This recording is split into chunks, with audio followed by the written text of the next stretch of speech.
Oke, teman-teman sekalian, anak-anakku sekalian, ini Mas Haryanto barusan bisi saya, aku nek ndelok kaya ngene iki aku iki arep nangis ora tega. Coba Anda yang di belakang-belakang kehujanan tidak bisa menghindar dari titik-titik hujan, Anda begitu sungguh-sungguh mencari kebenarannya Allah, datang ke sini semalaman, terus hujanan, gitu. Terus nanti Anda merasa lega sedikit di sini terhibur, gue bali nang omah, bali nang kampus, bali nang penggaweanmu, nang pasar, nang dalam, gue diantemi meneh karo kahanan-kahanan. Kamu dihardik. Sebagai rakyat kamu disiksa terus, dibebani terus. Sebagai umat Islam kamu diadu domba terus menerus. Sebagai manusia kamu dihina terus. Sebagai apapun engkau berdiri dengan eksistensi dan fungsimu, engkau mendapat tekanan dan beban-beban yang luar biasa. Teman-teman sekalian, oke, sambil kita tidak berputus asa dengan ini semua,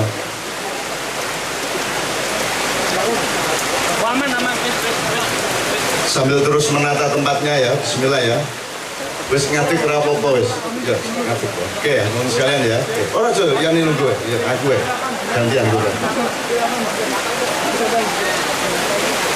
Nanti kita juga punya tamu Pak Kiai Fauzi Arkan dari Salatiga. Beliau ini yang menemani Mas Islamianto bermaiyah setiap bulan dengan nama Cahyo Sumebar di wilayah Klaten, Sukoharjo dan sekitarnya, yang juga sudah istiqomah sudah 2 tahun ini kira-kira. Oke, teman-teman sekalian begini.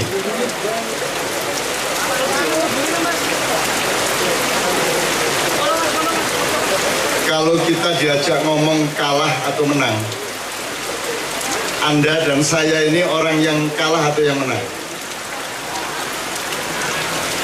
Oke, Anda pasti belum mengerti arahnya. Ini ora apa-apa. Menjawab sesuai dengan refleksinya masing-masing. Kita ini, apa itu orang ma'iyah, apa itu orang yang dalam posisi yang bermacam-macam, iki kegolong wong menang wong kalah. Oke, ono sing jawab menang, ono sing jawab kalah. Kalau kita ngomong kalah menang kan harus mundur 1 langkah. Batasannya apa, kriterianya apa, parameternya apa. Aku takon, menang ki musuh wong liya apa musuh awakmu dhewe? Berarti kriteria yang kita pakai adalah kriteria Rasulullah SAW yang pulang, Pak Yai pulang dari perang Badar. Beliau mengatakan kita baru selesai menunaikan perjuangan perang yang kecil dan sekarang kita memasuki perang yang besar, Jihadul Akbar. Jadi ternyata kalau ada Arab musuh Iran itu perang kecil. Kalau ada Korea Utara melawan Korea Selatan itu perang kecil. Kalau ada persaingan Jepang dan Cina dalam pembangunan kereta api di Indonesia itu perang kecil. Kalau ada ketidakmenentuan undang-undang, kalau ada silang sengkarut tindakan presiden dengan menteri-menteri atau menteri-menteri dengan menteri yang lain, kalau ada ketidakjelasan di dalam birokrasi dan di dalam penanganan negara ini, itu semua adalah perang kecil. Sesungguhnya ada di balik perang-perang kecil itu terjadi perang-perang yang sesungguhnya yang tidak kelihatan dan tidak pernah ditulis, tidak pernah dianalisis, tidak pernah disimpulkan, tidak pernah keluar di koran, tidak pernah keluar di medsos, tidak pernah keluar di media massa dan dunia maya pada umumnya, yaitu perang melawan nafsu. Saya tidak akan memperpanjang. Anda semua sekarang terlibat di dalam apa yang disebut ibarat abad 21 dengan industri dan teknologinya ini kan ibarat menungso yang tidak menungso ketok orang ini tidak kelihatan, otaknya kelihatan tidak kelihatan, kakinya kelihatan tapi langkahnya yang tidak kelihatan, orang hanya tahu tujuannya. Hatinya abad 21 adalah individualisme, otaknya atau pikirannya adalah materialisme. tangannya adalah kapitalisme dan kakinya adalah industrialisme. Semua orang mau tidak mau terlibat di situ, kecuali Ma'iyah, kecuali saya. Nampangannya saya tidak menjalankan itu semua.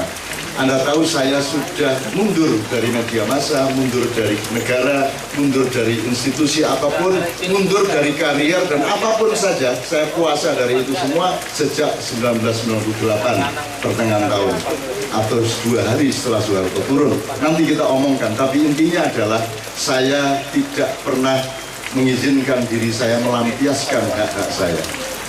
Saya punya hak untuk menjadi pemimpin negara, saya punya hak untuk menjadi pengusaha besar, saya punya hak untuk menjadi menteri atau presiden atau apapun, saya punya hak untuk menjadi ulama, saya punya hak untuk menjadi pimpinan NU Muhammadiyah atau apapun. Tapi semua hak-hak saya itu saya rem, saya puasa dan tidak pernah saya pakai, karena saya takut semua hak-hak itu akan membawa di dalamnya nafsu karier pribadi saya. Ini ya teman-teman sekalian. Jadi teman-teman sekalian, menurut saya, menurut Anda datang ke sini ini khusus ya, datang ke sini ini sebagai orang menang apa orang kalah? Sebagai orang menang, karena Anda sudah menaklukkan diri Anda sudah menaklukkan bermacam-macam kemungkinan pada malam hari ini, dan Anda memilih yang terbaik. Bukan Ma'iyah adalah terbaik, yang terbaik adalah Anda mengejar, mendambakan, mengharapkan dan ngenteni kebenaran dari Allah. Kebenaran itu tidak hanya ilmu, kebenaran itu juga peristiwa, kebenaran itu juga mungkin azab, mungkin pahala, mungkin kesejahteraan, mungkin rezeki atau apapun. Makanya tadi saya berdoa, Anda mungkin tidak termasuk di dalam lingkup regulasi negara atau birokrasi atau apapun. Anda adalah orang-orang pinggiran, Anda bukan stakeholder, Anda bukan orang-orang yang penting yang memegang kendali kekuasaan, tetapi Anda punya hak yang lebih luas dari Allah, yaitu min haitsu la yahtasib. Rezeki Anda oleh Allah dilewatkan tempat-tempat, saat-saat, momentum-momentum dan bentuk-bentuk yang tidak diduga-duga oleh orang-orang di luar Anda yang merasa menang. Anda, saya mohon kepada Allah selalu mendapatkan rezeki min haitsu la yahtasib. Amin ya rabbal alamin. Dan teman-teman sekalian, mohon diketahui, saya sampai umur 63 tahun ini saya hidup hanya dari min haitsu la yahtasib. Saya hidup 100% dari kemurahan Allah Subhanahu wa taala, karena saya tidak punya pekerjaan tetap, dan saya dan teman-teman harus menyelenggarakan seperti ini tanpa bisa berhenti. Iso leren mencoba ini. Piye carane leren? Upama njur praying itu terus piye? Kan rasa leren iki aku. Malah didemo aku. Padang Bulan sudah 23 tahun ora iso leren.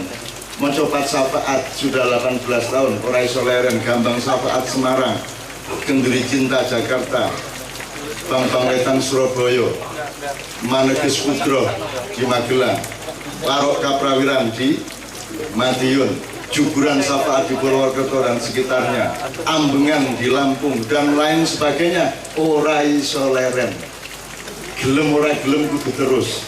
Dan sampai kemanakah kita terus nanti? Tidak ada jalan lain kecuali sampai ke titik di mana Allah mentakdirkan kita untuk meninggal dunia. Meninggal dunia itu orang mati, meninggalkan dunia itu pindah gua meskipun dunia nang mbuh sesuk lagi ngerti. Lek gue pengen ngerti di CO. Gue jur WA. Sekarang gini aku ini sambil saya ingat ini Mas Agung Waskito dipanggil Allah SWT.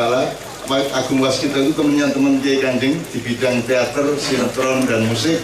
Mas Agung Waskito adalah sutradara saya yang membuat Lautan Jilbab, yang merupakan pemegang rekor nomor 1 jumlah penonton. Jadi tidak pernah ada penonton teater melebihi 10.000. Hanya bengkel pernah, tapi teaternya Mas Agung di Madiun Stadion Lautan Jilbab yang nonton 35.000 orang. Dan alhamdulillah dunia tidak mengetahui itu dan tidak pernah mencatat. Apalagi Muri oleh Tuhan tidak boleh lahir pada waktu itu. Lahirnya belakangan, kan gitu. Supaya tidak dicatat oleh Muri, karena Muri sendiri mencatat rekor tanpa Muri sendiri pernah punya rekor apa-apa. Oke, teman-teman sekalian ya, oke. Jadi teman-teman sekalian, Anda orang yang menang. Wes, gue kudu mantep ki. Loh, miskin apa sugih ora ana urusane karo menang kalah. Sulit apa mudah, hidup pun tidak ada urusannya sama menang kalah. Tidak ada urusannya.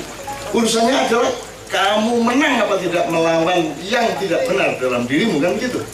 Kan itu cuma bahwa hidup itu susah, ono sing rabi cepet, ono sing ora rabi-rabi. Kuwi kan ora ono hubungannya kan menang kalah. Itu soal irama hidup dan Allah yang punya, yang pegang kendali irama itu, gitu ya, mas kalian. Oke. Jadi kita orang yang menang, alhamdulillah, dan Anda harus meyakini menang. Dan saya tidak pernah kalah, meskipun saya tidak pernah merasa menang. Tapi kepada diriku sendiri, aku harus menang dan harus selalu menang dan tidak pernah kalah. Nang awakku dhewe lho, nek nang kowe, aku orang untuk menang. Kalau kepada dirimu kamu harus radikal, fundamental. Tapi kalau kepada orang lain, engkau harus moderat, harus lembut dan penuh kasih sayang. Ini ya, Rek, ya. Kecoba kalau bojomu kudu radikal. Khusus gue. Mam.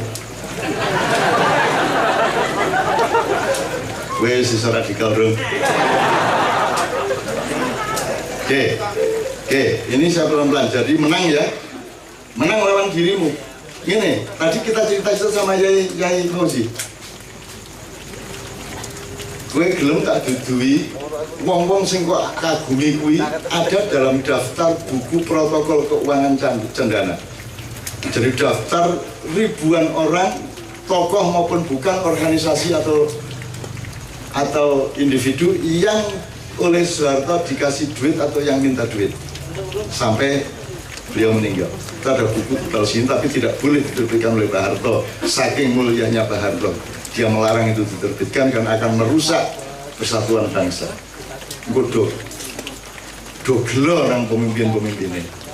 Dan saya bilang, saya kurang suka buku itu karena nama saya tidak ada. Dan aku sekarang ngomong kan kalau Pak Harto ini dia ngerti. Kok aku orang ini dia ngerti.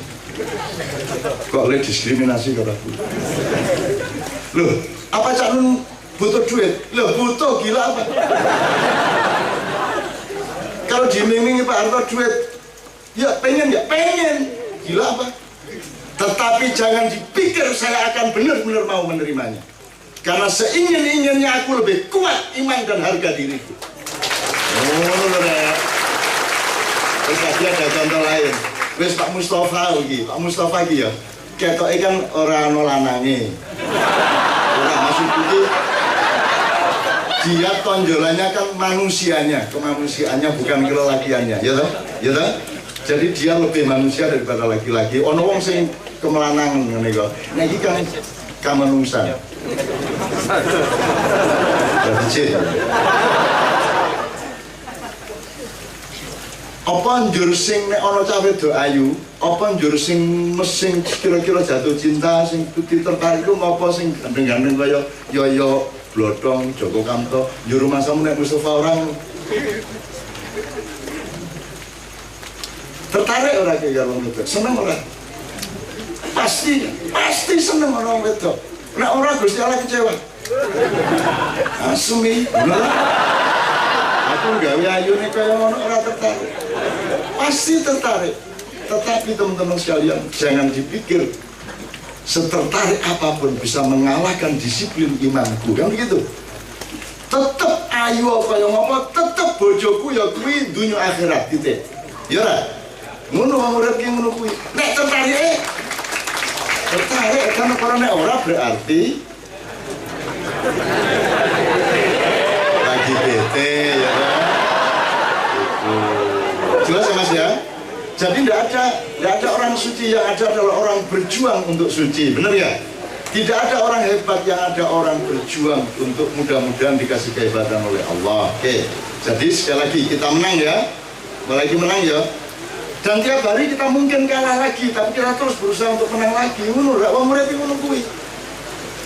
Ya, oke. Makanya ihdinas shiratal mustaqim terus menerus karena tiap hari kita bisa terpleset, gitu ya. Oke, wes. Saya ini aku takon kedua sebelum kita riset kepada Anda semua. Nomor 2. Wes ayo dhewe lele wong menang. Ning nek kowe dikongkon mengatasi masalah Indonesia iso ora? Sing iso angkat tangan. Aku dhewe iki mung nyontoni bukan berarti aku angkat tangan. Aku ya orang katakan, aku bilang aku tidak punya ilmu dan kesanggupan untuk mengatasi masalah-masalah Indonesia. Belas. Dan saya mengerti komplikasinya dari bawah sampai atas. Maka saya menyimpulkan saya maupun jamaah yang tidak mungkin mampu mengatasi. Bahkan untuk tidak tertindas oleh keadaan itu pun susahnya bukan main. Sekarang kalau kita mundur sedikit, bukan kita menganggap bahwa yang dulu-dulu lebih mudah ya. Zaman Kanjeng Nabi lah cetha to, bedane Abu Bakar, Umar karo Abu Jahal, Abu Sufyan lah cetha to. Saiki cetha. Sekarang jelas ya. Dulu itu jelas muslim kafir, mukmin kafir, jelas. Ketika itu. Sekarang jelas nggak? Apakah kalau wong iki kaya gali berarti wong elek? Ora. Apa nek wis nganggo surban ndur sithik-sithik kalimat thayyibah mesti wong apik? Apakah kalau orang membantumu memberi biaya untuk pembangunan masjid itu berarti orang baik? Dan kamu tidak pernah ngecek kuwi duit saking pundi, ora tahu. Jadi sekarang Anda sudah tidak bisa merumuskan lagi baik dan buruk. Baik pada manusia, pada struktur sosial, pada sistem yang berlaku, maupun pada lembaga atau institusi-institusi. Jadi agak lebih ruwet dibanding, tapi orang yang ngeremehkan Kanjeng Nabi orang. Nek saiki terus angel tenang gitu ya. Oke. Apalagi? Jadi sekarang berarti kalau kafir tidak jelas kafir, mukmin muslim tidak jelas mukmin muslim, berarti fenomena yang utama itu apa? Berarti yang paling dominan sekarang itu apa? Karena terlalu toh mukmin, kafir, tengah-tengahnya munafik. Jadi yang paling menonjol sekarang sehingga tidak pernah menjadi tema dan trending topik adalah munafik. Tidak pernah dibicarakan orang. Justru karena yang paling menonjol sekarang adalah kemunafikan. Kemunafikan tidak hanya per orang loh ini. Tidak hanya setiap orang. Kemunafikan itu sudah menjadi undang-undang, sudah menjadi policy, sudah menjadi peraturan, sudah menjadi keputusan, sudah menjadi teks, sudah menjadi catatan ideologi, visi misi. Ya lah. Visi misi kayak unsur kemunafikannya tidak. Pokoknya kalau saya jadi presiden Jakarta seminggu beres tidak akan banjir. Ya, dan seterusnya ya. Jadi sekarang yang berarti yang dominan apa? Munafik. Kita pernah mendengar ada pemeo daripada perang lawan 10 orang munafik lebih baik perang melawan 1000 orang kafir. Betul nggak? Sebab kalau 1000 orang kafir itu di depan kita jelas, tapi kalau 10 orang munafik mungkin dia ada di pasukan kita sendiri. Caranya perang dia, caranya ngecek dia. Itulah sebabnya saya sejak tahun 98 2000 naik itu sudah tidak pernah nulis di koran, majalah nasional, dan tidak pernah masuk televisi nasional, terutama yang swasta. Nek TV-TV lokal kita anggap buku Indonesia. TV lokal kuwi mung bagian dari kelangenane wong cilik sing DCP-media.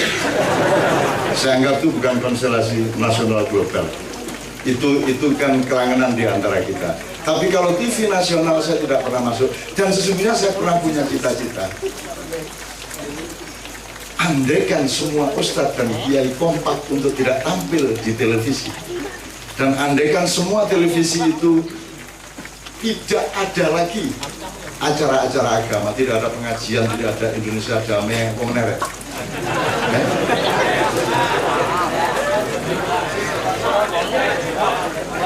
Pokoknya acara-acara agama kalau perlu ada nggak usah ada.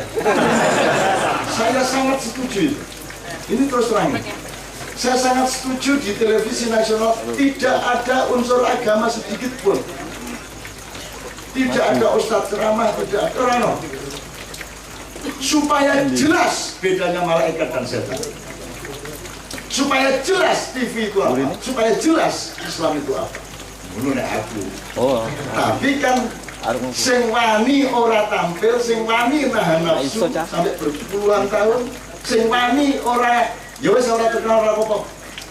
Ya wis aku orang gunake kae ora apa-apa. Saya sama teman-teman kae lumayan berani.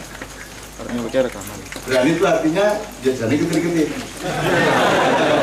Ini orang mangan dia gitu. Tapi alhamdulillah dipelihara Allah sampai sekarang meskipun ya susah. Tidak mudah juga gitu ya. Tapi kita berani. Terus orang mungkin kayak Kanjeng ya tampil di RCTI ya 90-an. Di Indosiar 90-an, tapi 2000 ke atas mereka sudah tidak mau lagi. Bukan apa-apa. Supaya jelas TV itu apa. Supaya Anda tahu industri itu apa. Supaya Anda tahu tangan panjang Dajjal dan setan itu apa. Saya tidak mengatakan mereka tangan panjang Dajjal. Supaya qad tabayyana rusdu minal ghayy. Supaya jelas bedanya. Ya, jadi teman sekalian, itu contoh saja bahwa Anda tidak bisa menyelesaikan masalah. Apalagi sekarang Anda pakai WA sudah ada emoticon Hawa sama Najwa, Adam sama gandengan sama Hendra tadi itu. Jadi yang nganggo WA saya kira turisi, aduh ya no wandu gini gitu. Wandu itu enggak apa-apa, bahasa Arabnya khunfa, orangnya mukhannats, itu enggak apa-apa. Yang tidak boleh adalah le ngopo kowe? Enggak apa-apa. Wong kamu itu enggak punya kaki tangan pun enggak apa-apa. Kamu itu laki-laki tapi gini-gini enggak apa-apa. Saya nulis di kanun.com itu ada yang namanya Yusumi di desa saya itu wedok sepanjang hidup dia gagah perkasa nganggo sarung nenek klopo mecel kayu. Dan tidak ada masalah di desa-desa. Tidak apa-apa kowe ngono kuwi. Sing ora entuk adalah zina. Zina sing lanang wedok kowe ora entuk, apa meneh? Lho nek pancen ora ana agama ora masalah sak karepmu. Ning aku sebagai manusia budaya ingin sensasi. Jangan sekedar sesama jenis.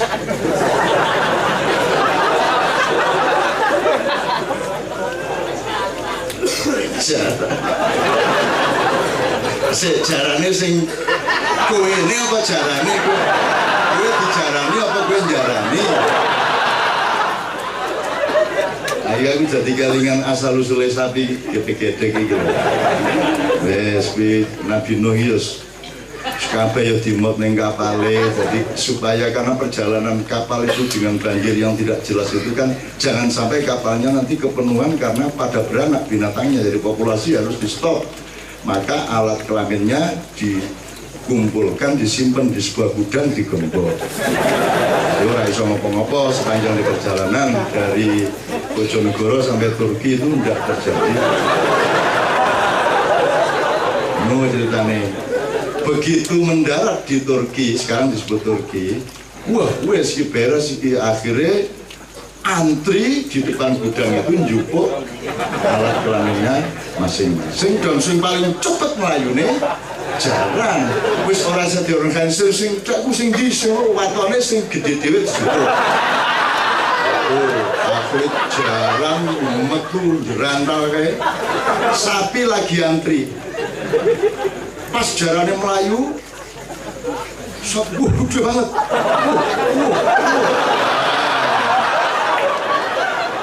Itulah awal mula kenapa sapi kalau jalan gede-gede, karena momentumnya adalah melihat jaran menangan dewiku mau melayu jerantal, gawa kowe-kowe ya.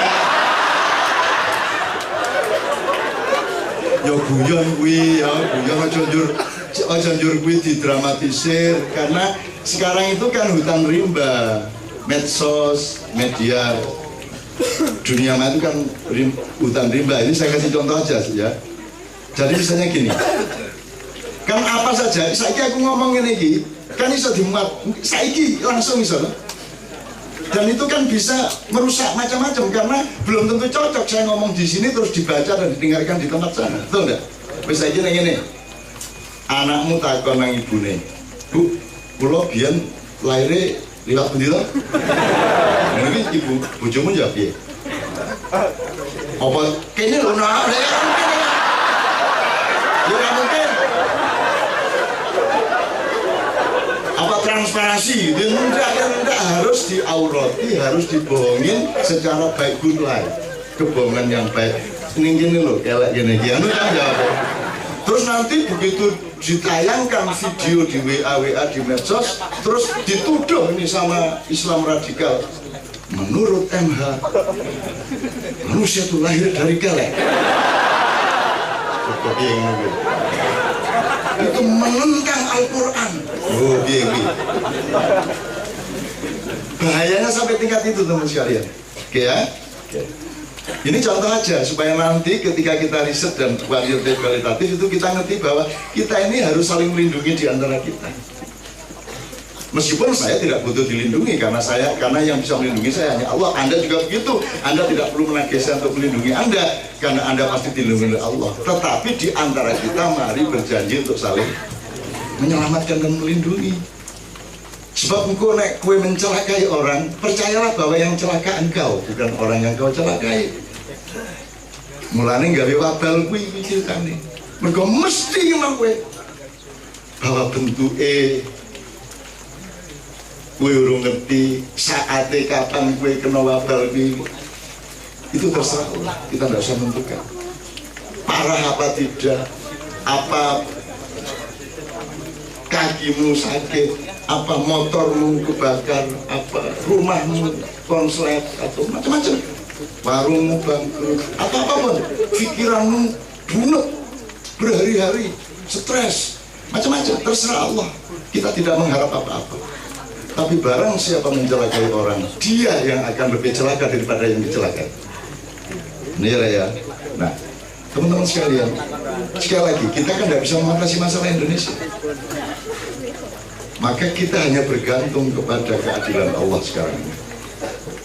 Bergantung kepada ya dzal adli wal qisti, ya dzal wabal wa ya syadidal iqab. Nanti kita bawakan lagi kalau ada waktu. Terakhir, maka ojo meneh kowe karo aku sing lemah. Sekarang Anda bukan soal Indonesia. Indonesia ini sendiri pelengkap penderita dan korban dari penindasan global.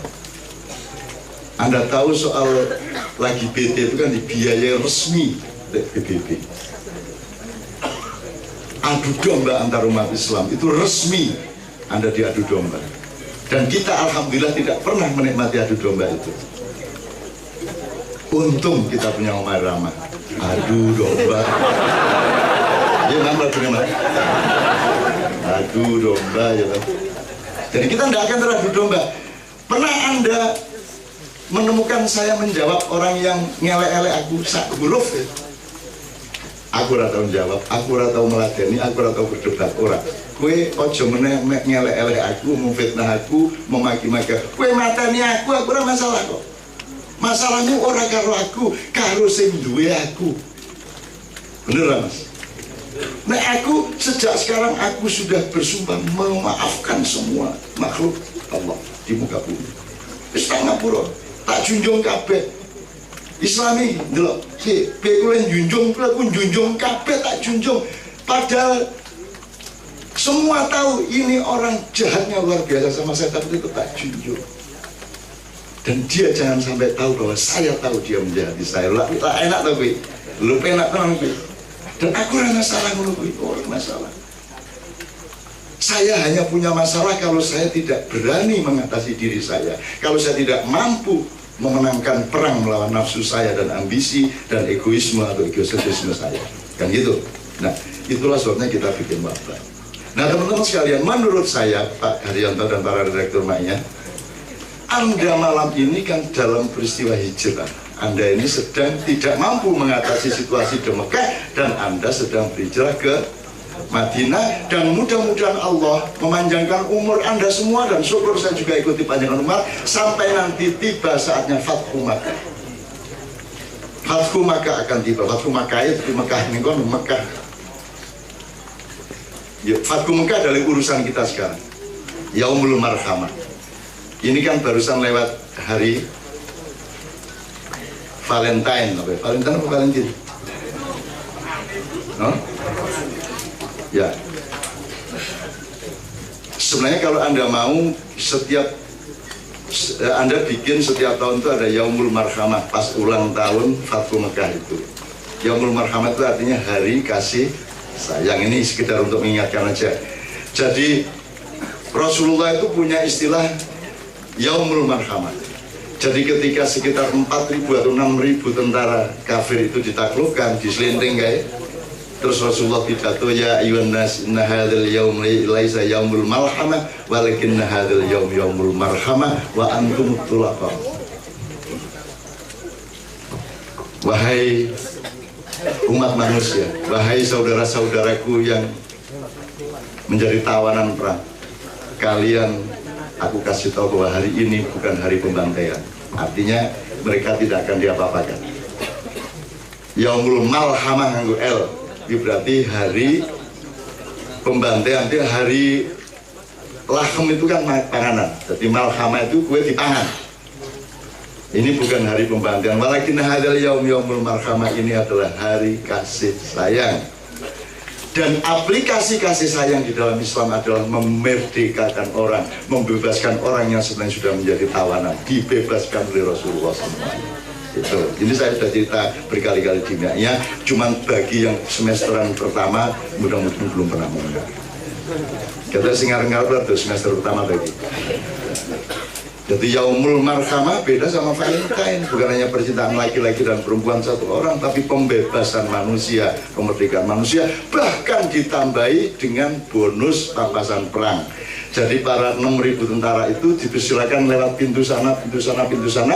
Di sana disambut oleh pasukan Islam dan disangoni. Ono dikai unta, dikai lembu, dikai wedus, dikai perak, dikai emas, dikai macam-macam, semua kekayaan pampasan perang entek untuk musuh yang kita taklukkan itu. Itulah Islam nih. Kue ojo ngelakoni meneh. Soalnya kue rakiro menang musuh nemu yang guna. Sampai pasukan Islam demo sama Rasulullah, kok kita malah nggak dapat apa-apa.